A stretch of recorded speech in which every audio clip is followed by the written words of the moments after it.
आहार होना चाहिए हमारा खान पीन। ज़्यादा ये जो कैल्शियम की गोलियां भी लोग ज़्यादा लेते हैं, विटामिन की भी ज़्यादा लेते हैं, इसको excess of everything is bad. वो ज़्यादा मात्रा में हमें कभी नहीं खानी चाहिए।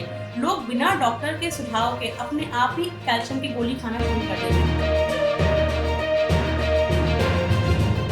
पथरी एक बड़ी समस्या है और पथरी की समस्या होने पर लोग असहनीय दर्द से परेशान रहते हैं। हमारे साथ डॉक्टर वर्षा दीक्षित हैं, उनसे हम जानना चाहेंगे कि पथरी का सस्ता और अच्छा इलाज। पथरी का सस्ता और सबसे अच्छा इलाज हमारे होम्योपैथ में ही है। सबसे पहले तो मैं जो भी मेरे पास केसेस आते हैं, मुझे लेटेस्ट अल्ट्रासाउंड चाहिए होता है।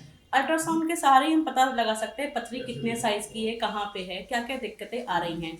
कई बार पेशेंट कंप्लेन करते हैं सूजन आना, पेशाब नहीं उतरना, पेशाब ही नहीं आती है, बहुत अर्ज करते हैं तब भी यूरिन नहीं निकलती है। हम उसके हिसाब से जो भी जितना भी स्टोन का साइज है उसके हिसाब से मैं होम्योपैथ मेडिसिन देती हूँ। मैंने आपसे पहले भी बताया, पेशेंट टू पेशेंट डिपेंड करता है। पेशेंट का क्या क्या सिम्टम्स हैं उसको नोट डाउन करके उसी के हिसाब से मैं दवाइयाँ बताती हूँ। अभी मैं अगर आपसे बात करूँ, हाल फिलहाल में ही पिछले मंथ हमारे पास केस आया था गॉल ब्लैडर स्टोन का। वो पेशेंट को इतना भयंकर दर्द था कि वो पेशेंट बैठ नहीं पा रही थी गॉल ब्लैडर के स्टोन की वजह से। डॉक्टर वो गई डॉक्टर के पास, डॉक्टर ने कहा सीधा ऑपरेशन होगा। अब एक बात बताइए, जो मध्यम वर्ग आदमी है, जो कि अपना हैंड टू माउथ है, जो कमा रहा है, उसके लिए ऑपरेशन कितनी बड़ी बात है, ये हम और आप समझ सकते हैं। ऑपरेशन इतना आजकल खर्चा है ऑपरेशन का कि मध्यम वर्ग आदमी तो दर्द से मेरे ख्याल से पेन किलर ही उसको खानी पड़ेगी।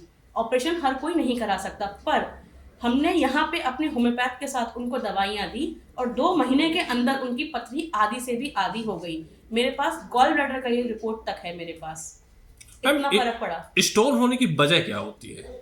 स्टोन होने की वजह बहुत सारे रीजंस हो सकते हैं। कई बार यूरिक एसिड जब हाई हो जाता है, और आजकल यूरिक एसिड जब हाई हो गया तब ये बढ़ जाती है। अगेन वही ज़्यादा ये सब खान पियन तो हमारा है ही। अगर हम खान पियन नहीं खाएंगे, ज़्यादा चिकनाई की चीज़ें खाते हैं, गंदा पानी पीना, बहुत ज़्यादा ईटिंग हैबिट्स खराब होने की वजह से भी ये दिक्कतें आती ही आती हैं।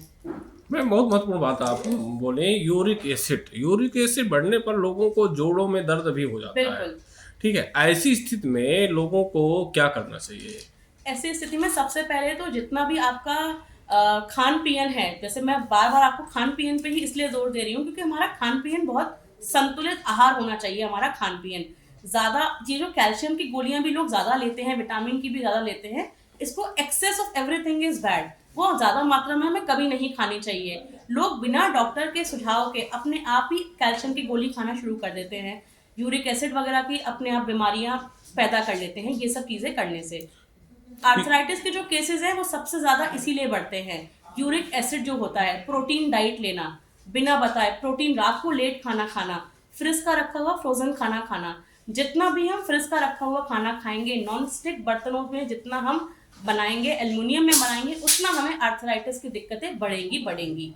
एक आम आदमी जो है वो कैसे समझेगा कि वो जो खा रहा है उससे उसके शरीर में यूरिक एसिड बढ़ जाएगा? आम आदमी के लिए देखिए, खान पीन मैंने बताया, दाल भात जब भी वो खाते हैं, उसमें जब प्रोटीन आपकी डाइट में ज़्यादा हो जाता है तब ये दिक्कतें ज़्यादा आती हैं। यूरिक एसिड का बढ़ जाना, आपके हाथों में दर्द होगा, छोटे छोटे जो जॉइंट्स होते हैं उसमें पेन होना शुरू हो जाता है, उसमें सूजन आ जाती है, लाल पना आता है, चलने में दिक्कत हो जाती है, जो अकड़न और जकड़न जिसको बोलते हैं वो ज़्यादा समस्या बढ़ जाती हैं इस केसेस में। मैम, ये जो है पथरी है, स्टोन है, ये मनुष्य के शरीर में, किसी भी व्यक्ति के शरीर में कहाँ कहाँ हो सकता है?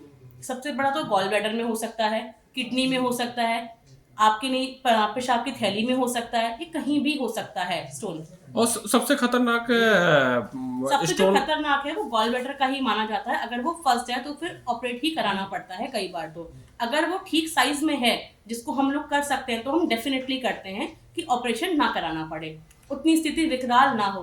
क्योंकि अगर कोई चीज आपके स्टोन कहीं भी फंस गया हो तो वो दिक्कत देगा ही देगा, सूजन बढ़ाएगा, पेशाब उतरती नहीं है व्यक्ति को। मैम, पथरी का इलाज महंगा है, लाखों रुपए प्राइवेट अस्पताल में जो ऑपरेशन करवाते हैं उनको खर्च करने होते हैं। जी।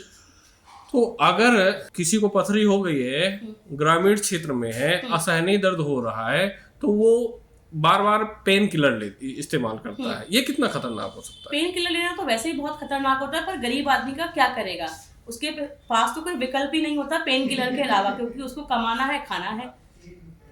इतना भी जागरूकता हमारे ग्रामीण क्षेत्रों में नहीं हुई है होम्योपैथ की। बट मुझे लगता है होम्योपैथी एक ऐसा विकल्प है कि इससे फ़र्क पड़ता ही पड़ता है। इसमें पेन किलर खाने की कोई आवश्यकता नहीं होती है।